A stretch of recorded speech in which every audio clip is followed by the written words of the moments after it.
Good morning, everyone.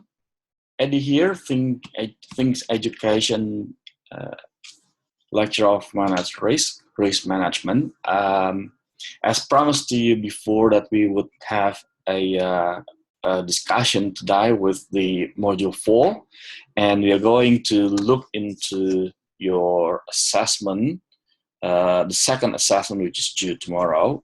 We discussed that briefly last week in the previous module, so hopefully we have a bit more time to discuss today. I trust the second assessment is pretty straightforward. Again, please make sure that you download the assessment brief.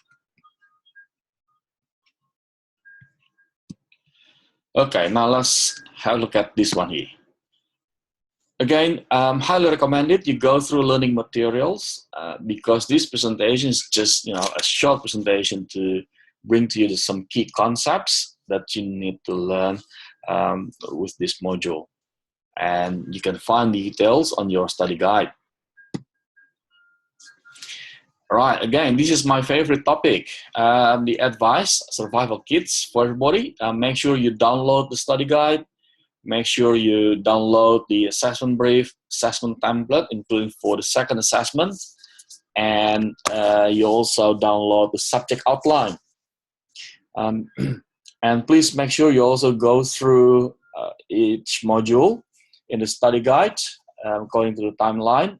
So roughly one module is, you can complete one module in approximately 2 weeks. And attempt each assessment and hand in assessments on time. Now, we just had the assessment 1 completed, and this week your assessment 2 is due, which is tomorrow actually. And the last assessment, there you go. You should have started seeing the finish line, because assessment 3 is due in week 11. And if you need help, again, please contact me. This is my email address, and contact the Student Services Center for non-academic support. Okay, so we've been discussing about established risk context, and we also discussed the identify risks and analyze risks. Now, this module is basically about the risk, completing the risk analysis and also risk treatment. So your assessment is also related to risk treatment as well. All right, so this is our learning goal. Understand the risk evaluation, understand risk prioritization. So they are the 2 main goals that we try to achieve with this module.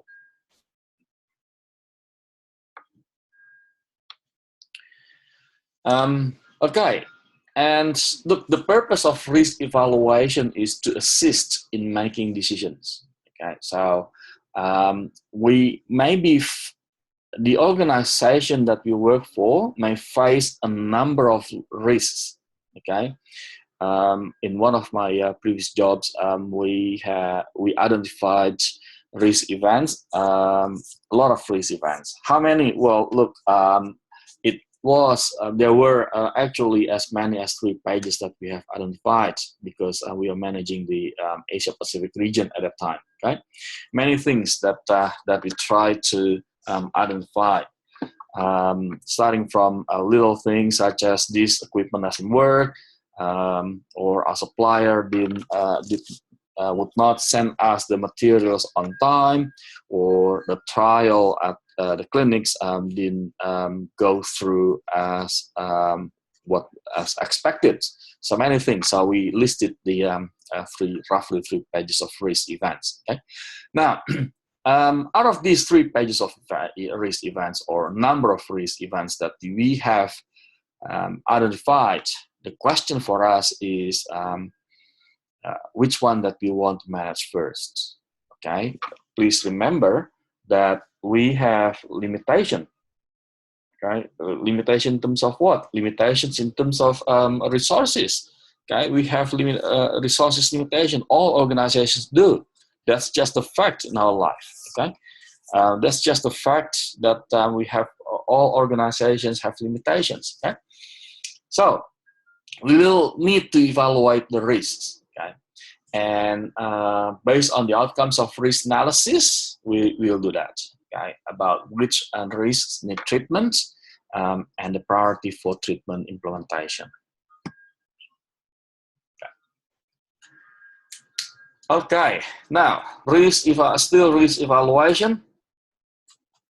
That involves the comparing the level of risk found during the analysis process with risk criteria that we have established when the context was considered. And based on this comparison, the need for treatment can be considered. Okay, so yes, we compare the level of risk. Okay, how do we evaluate risks? Eventually, the outcome of your risk evaluation is the decision which risks that we want to treat first, we want to prioritize in terms of our treatment, and which one that, yeah, we can ignore it, or we can modify something at our workplace to help us addressing that risk. Okay? All right, so this one here, a number of risks that we have identified. Okay, this is our evaluation for risks. Okay, we can do a qualitative approach using 3x3 matrix. Remember, in the last module we discussed that highly recommended we use 5x5 matrix. 3x3 matrix is basically about low, moderate, and high. If you look at that, low, let's say we rate it as 1, moderate as 2. High would be 3. Okay? So a high faith. So yes, that's this is an example for us to. This is an example for us in terms of how we can look at the risk evaluation. Okay, let's say this one here, we have a number of risks that we have identified.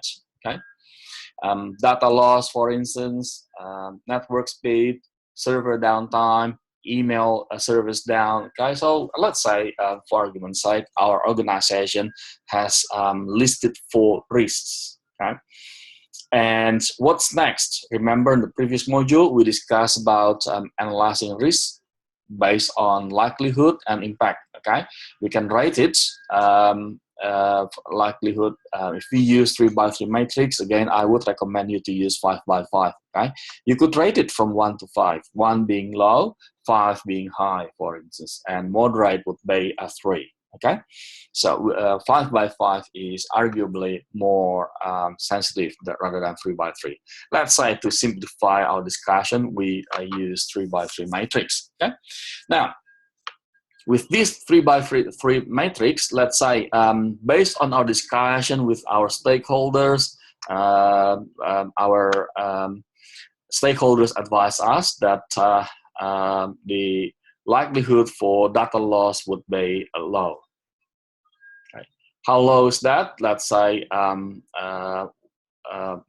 if we use rating scale. Okay.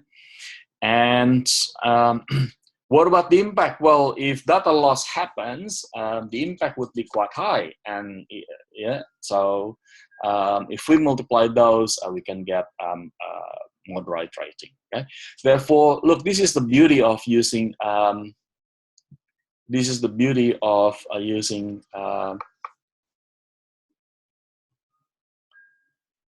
Okay.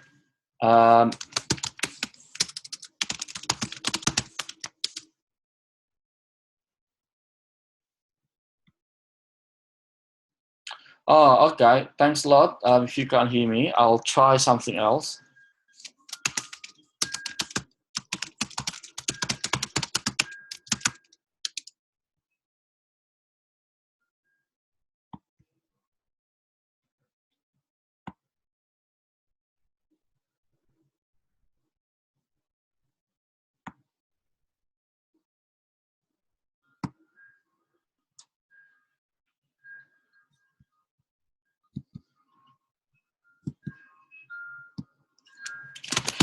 Can you please check the your Speaker.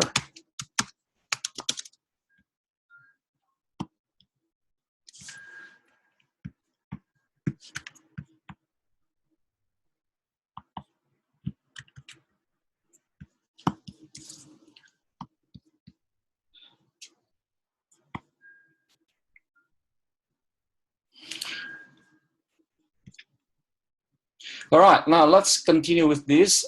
Sorry about that. Let's continue with this. So let's say the next risk that we identify is network speed, and what's the likelihood, moderate, and the impact moderate. Therefore, we got the rating as moderate. Okay, and same thing for the other two risks. Okay. Now, with that, we have three more risks that we consider as moderate and one risk as that we consider as low. Based on that, we make decision which one that we want to prioritize first. Okay. Okay. Now let's see.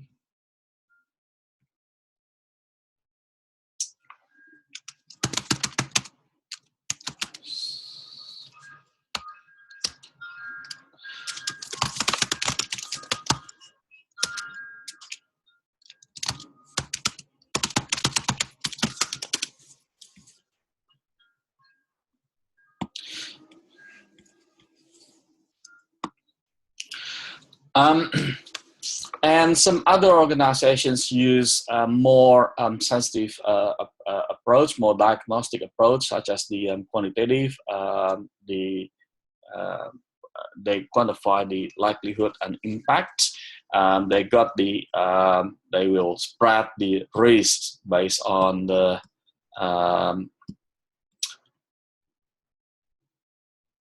based on the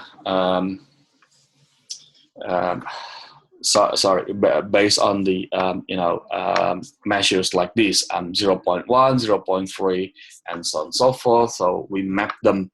We map the risk. If the risk is considered as 0.1, let's say how likely the risk would happen. Let's say 0.1. And what about the impact? If the impact is the level of impact is 0.4, then this is what we got. Okay, 0.4 times 0.1. Okay. So the same thing here.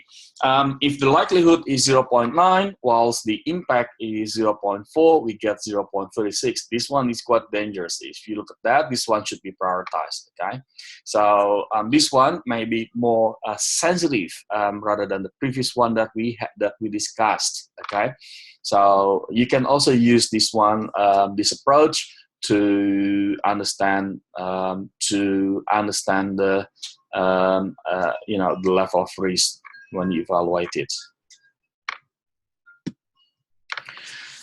Okay, now the outcome of the risk evaluation is a prioritized list.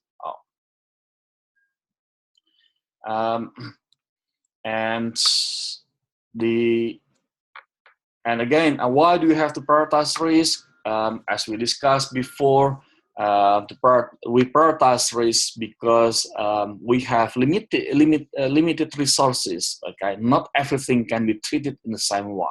Okay, we may identify a number of risks, as mentioned to you before. One of my previous jobs, we identified 10 risks. 3 pages of risks. Okay. Now your assessment requires you to identify 4 risks. Okay, and I'm glad that most of the papers submitted last time identified 4 risks already. Okay. So yes, 4 risks, and again, the tasks with this, your task with this assessment is basically to prioritize risks out of these 4. Right. By the way, if you have questions, you can type your questions in the chat box, and at the end of the discussion, we are going to look into your questions. Okay. So again, we prioritize risks because this helps organizations allocating the resources. Remember, not organizations would normally shout, "Hey, I am lacking of resources." Okay, what do you mean by resources? Well, it could be your people, it could be your money, the financial resources. It could also be time. Okay, hey, I'm lacking of time here. I can only manage, let's say, one risk at a time, for instance. Okay? And this also helps organizations detecting risks that require attention, you know, from a more senior person in a management team. Right? That helps us making decision after we prioritize risk. Okay, this one goes to the senior management. This one we just need to manage the project management team, and this one we can also you know.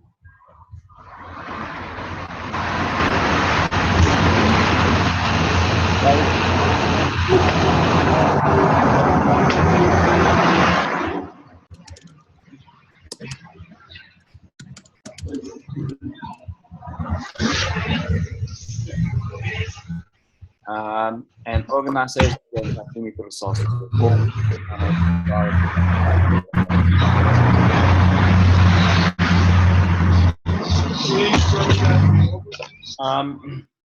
okay, now prioritize risk for treatment. Okay, organizations may decide whether they accept or tolerate certain risks. Okay, because the risk could be too low and the cost of treatment is too high. It's not worth it for the organization to treat the risk, right?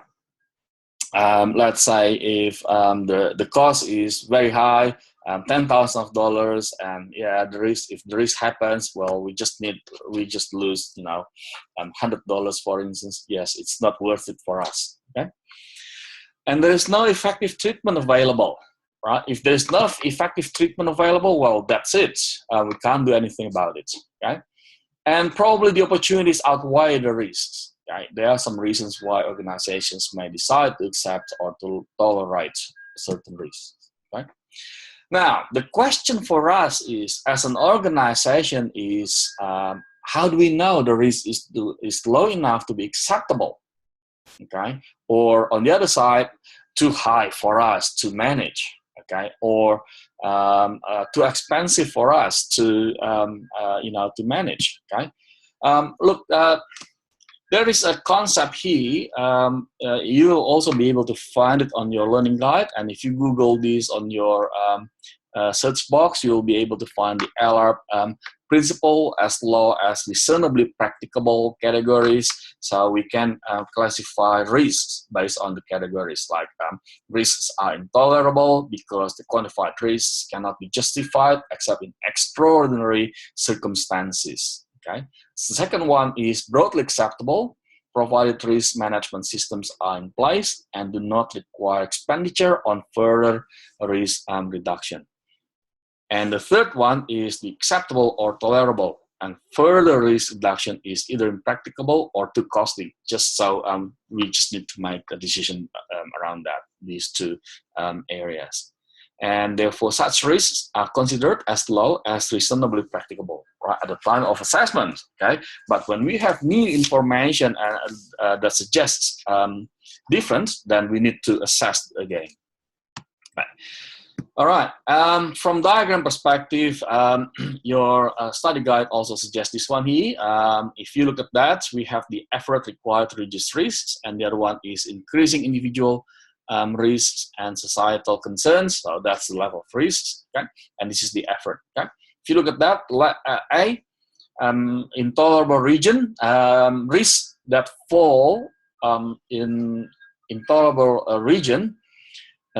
Is classified as the cannot be justified. The effort is just too much for the organization to have to manage. Okay, and under tolerable region, we have that effort. Okay, tolerable only if risk reduction is impracticable, right? Or the cost is just disproportionate to the improvement gain. Okay, yeah, we spend that much, but we don't gain as much as we expect. Okay?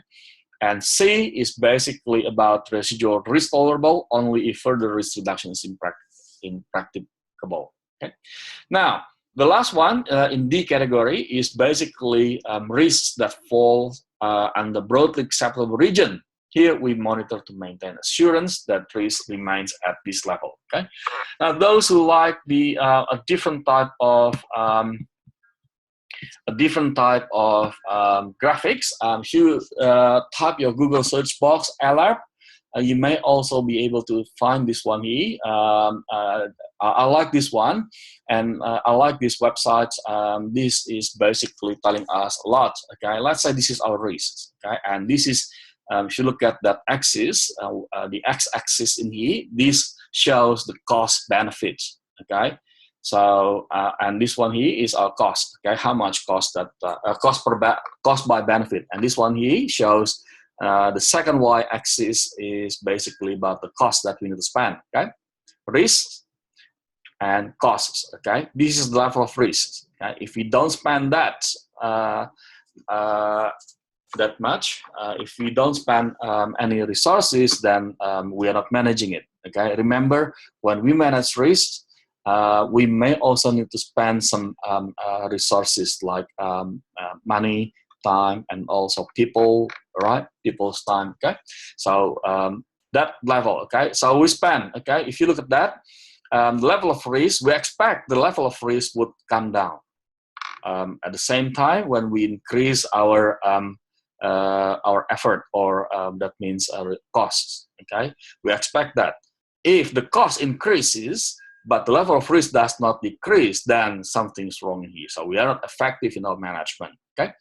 Now, at some point of time, that means, right, the level of risk, it has come down to the level that to a certain level, and at the same time, the benefit of cost, the benefit of spending that the cost meets the level of risk. Right. This is what we call as the ALARP point. Okay. So if we spend higher. Okay, if we spend more costs, okay, we can get the level of risk down. Then this is the decision that the organization needs to make, whether it is worth it or not. Okay, is it worth it for us to spend that much or not? Okay, so hopefully that gives you a bit more illustration about the ALARP principle. Now, your study guide also has outlined some questions about ALARP. In terms of a kind of checklist, if you like, to make decision whether it falls under risk that we can manage further. Okay, so is it technically possible to reduce the risk? That's a question for us, right? Who gains the benefit and who wears the cost? Okay, is it ethically acceptable? Okay, do we have the information to make the decision? In management, including risk management, we need information to make decision. Okay, and what happens if we do nothing to reduce the risk? Okay, and what happens if we do not proceed? E.g., for instance, we cancel the project. So there are some questions that we can also ask. And organizations have standards to determine if risk is acceptable or not. Okay, if risks are acceptable or not. Okay. All right. Now, the next one is showing you about the likelihood with 5 rating scale. I would recommend you to use 5 rating scale, 1 to 5. Normally, we determine 1 as rare and 5 as certain. Okay. And consequence or impact, we can also rate them from 1 to 5. Okay. 1 being insignificant, and 5 being catastrophic. Okay, and again we can map them. Okay, let's say if we go back to the previous one, we can map the level of risks in here. Right, if the level of risk falls somewhere between 1 to 6, we normally get the normal company's procedure, organization procedure to treat the risks. And if the risk level falls somewhere between 8 to 12. As the project manager, we step in to help addressing the risks, right?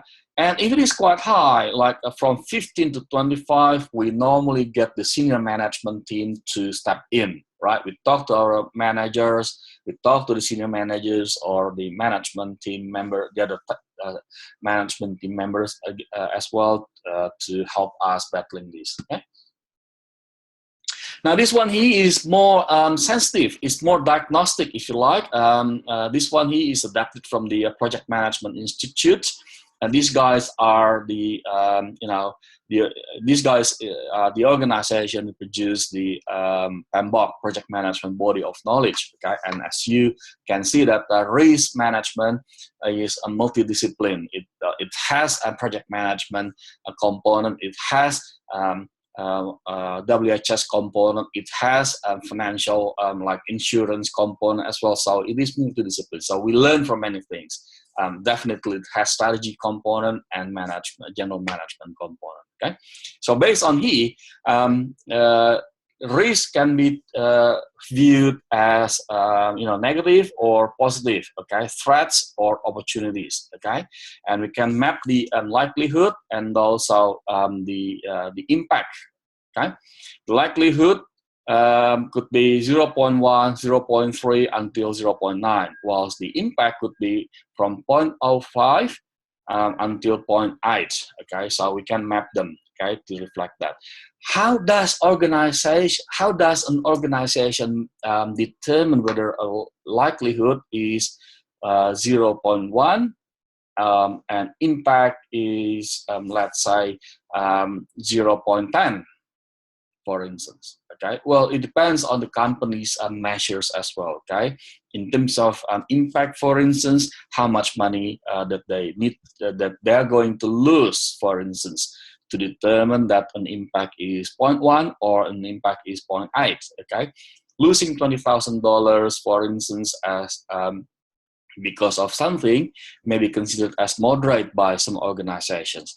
The other organization may say, oh, hang on a second, my business is quite small, just a small business in the corner, so losing $20,000 if the risk happens is quite high. So I'm going to put it as a very high, okay? And the same thing as likelihood as well, okay? Now, based on that, let's say if a risk is considered as, the likelihood of a risk is considered as 0.3, whilst, and it is negative, whilst the impact would be high, 0.4. So we get 0.12 as the result here, okay? It is quite moderate. If you look at that, the light blue and dark blue, you'll find it, it is actually gradually increasing, okay? So from 0.01 until 0.05, we actually expect low level of risk, okay? That will help us to determine the priority, okay? From 0.07 right through 0.14, it's moderate, okay? And 0.18 above, 0.72, it is high, okay? So we need to get the senior manager to step in, okay? Another approach to prioritize risk is this one here. Likelihood is determined in, again, 5 rating scale from rare until almost certain, and in terms of impact, starting from negligible right through severe. So based on that, we map them. Okay, let's say if a risk event is considered as likely, whilst the impact is major, right? So we get high. Okay, all right. So that hopefully that helps you addressing that. Okay, understanding the risk register table. Now this one is very critical. Okay, the outcome of your assessment, if you look at the assessment template, is the risk register table. So we must do it. Okay, you can use this template or the one on your the one that Think Education has provided you. Okay, let's say we have 2 risk events here. Okay, risk event A and risk event B. Okay, and we assess that. What is the likelihood? Well, for risk event A to happen, 2. What is the impact? Well, if that happens, it is high impact, 5. Okay, and what about risk event B? The likelihood for risk event B to happen is 3. The impact is also high, but not as high as A. So let's say 4. That means if we look at risk level, it is actual likelihood times impact. So 2 times 5, if I'm not using an alcoholic calculator, we should get 10. And the second risk event would be 12. Okay. Now, based on this, we know that 12 is higher than 10. Therefore, from priority perspective, we should get this one 1 and this one 2. Okay. Now, the next thing that we need to do is the treatment plan. Okay, here we detail what we need to do. Okay, we outline the initiative that we need to do. Okay, and we explain our action plan. Okay, in our action plan, we can include the goal of the action plan, which is basically managing the risks. Okay, and what do we do? Okay, let's say to manage, let's say if risk A is basically competitors reducing their price, we may address the risk as, having a tactical promotional campaign to support or to cushion the impact from the competitors, right? Who is in charge? Well, our sales management team, for instance. When is that due? Well, it is ongoing process.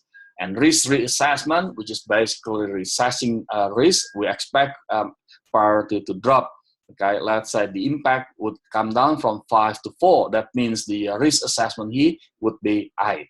Okay, the same thing here. Let's say the second risk assessment is basically the second risk event is basically the our suppliers cannot deliver the product on time for us. Okay, so the treatment plan here to get a second supplier. Okay, who should action to it? It's our procurement team. Okay, the goal in here would be to get the second supplier so that we can sustain our supply. We can ensure our supply stability. Right? Once that due, then we discuss with the team members in terms of when it is due. Okay. When we reassess risk, we expect that to go down in terms of likelihood. We can also expect the impact to come down. Let's say it goes down from 3 to 2, and this one here goes down from 4 to 3. That means 2 by 3, we get 6 as the risk assessment. Okay. So that's basically our topic with this module, guys. Again, please do not get frustrated if you need help. And I'm glad that a lot of people have been in touch with me to discuss a number of topics for their learning through email. And as mentioned to you, and so far I think I can maintain it. I respond to emails and also messages quite fast.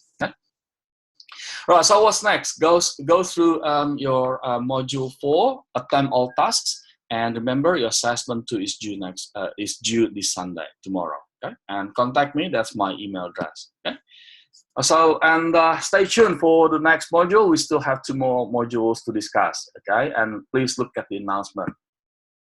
That's my references, and good luck, guys. Thank you very much for your attention.